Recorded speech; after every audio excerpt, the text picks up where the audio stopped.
Human rights activists now claim that the number of young men and women killed at the hands of police officers increased in the last 3 months. Speaking as they celebrated 29 years since the first Saba Saba rally was staged in 1990 to agitate for increased democratic space and respect for human rights, the activists accused police officers of intimidation and elimination of key witnesses in murder cases involving men and women in blue. That's right. Enoch Sikolia has the details.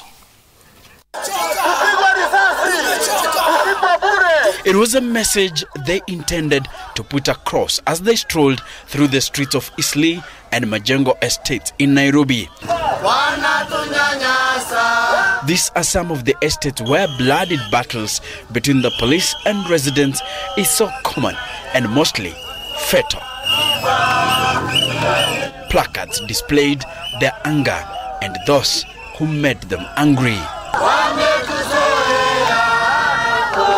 But it's this display that caught our attention. A placard with a picture of a young man, probably in his early 20s. The placard was calling for justice to be served. His name was Victor and was allegedly murdered by police in cold blood together with his brother on the 9th of August in 2017. Kenya had just conducted its general election and demonstrations marred Mathare 4 estate where they lived. Walikuwa wanatoka kazini na waliposhuka walipatana na kulikuwa na maandamano ya kwanza kabisa.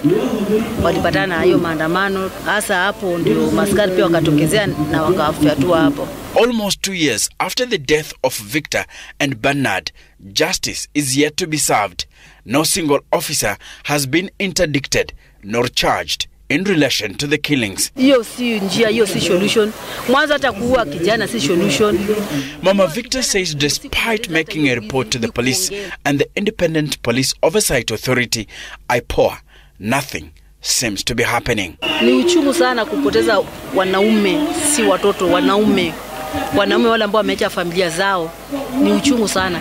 Kwa sababu unataka kwanza kuangalia hizi familia, ulipe nyumba, watoto ni watoto wameacha, mwingine aliacha mtoto wa miaka 3 by then, mwingine aliacha mtoto wa miaka 2. Police brutality and killings are some of the social ills the Constitution sought to cure. Those who fought for the current supreme law of the land wanted a country that was just and equal to all. Some lost their lives as they pushed the then Kanu regime to the wall. Social justice agitators believe that despite much happening on the political front, the battle for social justice is still a long journey to walk. And as they marched to Kamkunji grounds, where the journey began 29 years ago, stop police killings would be their message. Over the last 10 months alone, there are at least 17 young men who have been shot dead in circumstances that sound like they are unlawful. Several miles away from the country's capital, Nairobi, a group of civil rights activists celebrated Saba Saba Day in Limuru. Here, the march talked about referendum proposal dominated.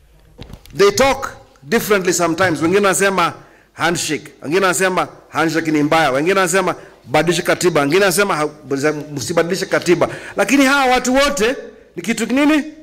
Kitu kimoja. Na ni wale ni mazimwi. Enoch Sikolia, Citizen TV.